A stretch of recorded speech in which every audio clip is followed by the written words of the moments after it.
Is your supervisor the best person to report discrimination or sexual harassment to in your workplace?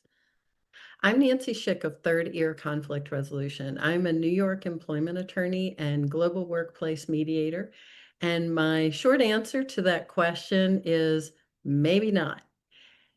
The supervisor might not have experience with these kinds of very sensitive matters. You may want to let them know after you've reported if you have an HR department, but they're usually not trained for that kind of issue. They're trained typically to manage operations, which means they're there to make sure that things move, right? If you're providing a service, it's to make sure that service is delivered.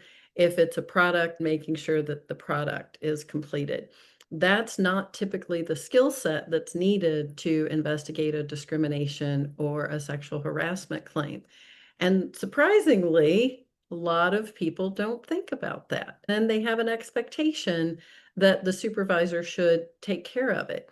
Or the supervisor expects themselves to know what to do, thinks they know what to do, and makes the situation worse. So I would say, first of all, go to your employee handbook to find out what the appropriate process is, but also consider some other influences that might help you decide if your supervisor is the right person. If it's a coworker, you don't really know the relationship that your supervisor has with that coworker. It's somebody that maybe they also supervise, and that means they're not going to be as unbiased as you might want them to be when evaluating the situation. Likewise, if it's a client or a vendor, depending on the size of your organization, there may be some very delicate conversations that have to occur from management of both organizations to address the situation. Again, not everybody has the experience for this. So I recommend that you first go to whoever is listed in your employee handbook. If you're not really sure, feel free to reach out to me. I will be happy to guide you to the right place based on your unique workplace because it is so important for making sure that you get a fair and impartial investigation. Without that, the problems will often continue.